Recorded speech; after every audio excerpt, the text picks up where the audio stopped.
Olá, pessoal, tudo bem? Estamos aqui gravando um episódio especial do nosso Cena Legislativa. Estamos vivendo aí todo esse período de cobertura, de movimentação das eleições. Tivemos agora, no último final de semana, encerrando na segunda-feira, a finalização do prazo para a Justiça Eleitoral das convenções partidárias. As convenções, para quem não sabe, são os momentos em que os partidos, as coligações oficializam, homologam os seus candidatos, as suas candidatas, na disputa para as prefeituras e para as câmaras municipais. E aí, claro, a gente decidiu aqui no Cena Legislativa tecer alguns comentários, algumas reflexões sobre o que é que a gente pode perceber a partir das convenções que foram encerradas nos últimos dias. O que é que a gente tem de novo, o que é que a gente tem de forte, o que é que a gente pode pensar a partir disso. O primeiro ponto de maior destaque com relação às convenções, e isso tem que ficar muito bem posicionada, é que nós temos no Ceará praticamente a organização de 3 grandes grupos políticos, né? Você tem o grupo político liderado pelo ex-governador, senador e atual ministro da Educação, Camilo Santana, e o grupo governista, que obviamente se articulou para lançar candidaturas nos municípios, nos colégios eleitorais mais importantes do Estado. Nós temos também o grupo político que a gente pode chamar mais cirista, o grupo político do PDT, ligado ao ex-ministro Ciro Gomes, ao ex-prefeito Roberto Cláudio, que também se organizou para apoiar candidaturas, principalmente em oposição ao governo Eumano de Freitas, nos principais colégios eleitorais. E nós temos uma terceira força, que é uma terceira força mais ligada a um grupo conservador, de direita, em alguns casos de extrema-direita, que tem alguma vinculação com a agenda bolsonarista, né, que a gente pode chamar assim. E aí esse grupo também se organizou para lançar candidaturas nos principais municípios. Então, esses 3 grupos são grupos que estão pensando não apenas nas eleições de 2024, são grupos que estão buscando capilaridade, força política, liderança, apoio para 2026.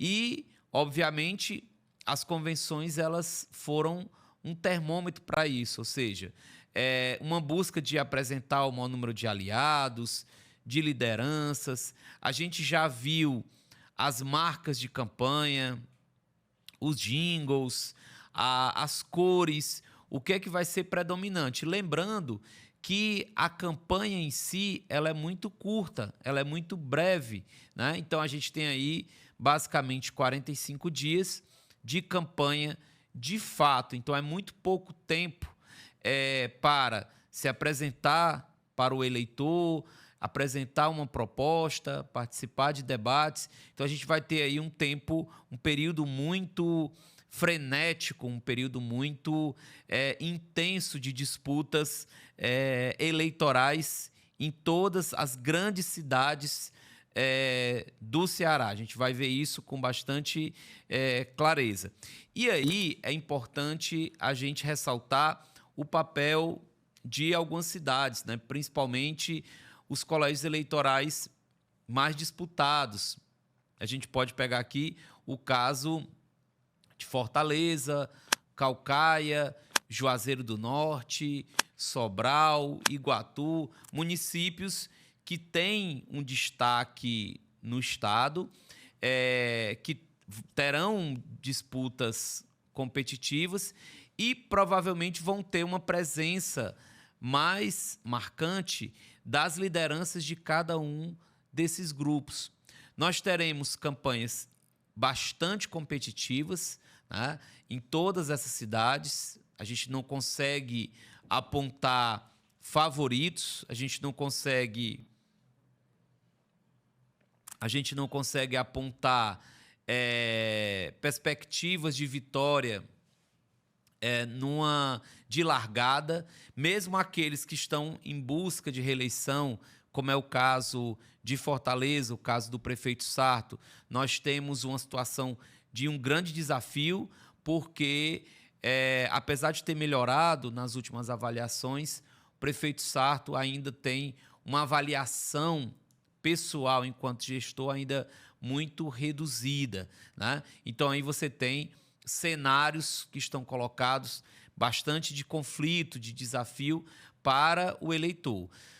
Em termos de temas, a gente já viu que as pesquisas de opinião já acentuaram, inclusive os temas que foram muito abordados nas convenções, teremos, sim, e de uma forma muito destacada, a questão da segurança pública, da criminalidade, como um discurso preponderante nas campanhas eleitorais. Nesses municípios, claro, a gente tem saúde, educação, mobilidade urbana, mas a segurança pública, principalmente devido ao aumento nos índices de homicídio, a recorrência de chacinas, a percepção por parte da população dos grandes centros urbanos de uma maior insegurança.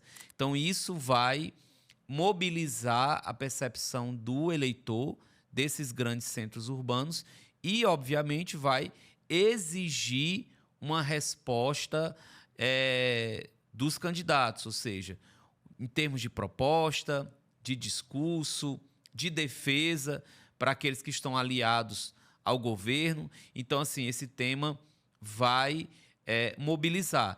Da mesma forma que as redes sociais, a gente já está vendo isso, a gente já acompanhou isso no período da pré-campanha, as redes sociais já se mostram o grande trunfo da campanha, das campanhas. Ou seja, uma boa imagem, uma boa apresentação do candidato, chegar aos diversos públicos. Hoje, rede social não é mais assunto, não é mais tema para somente os jovens.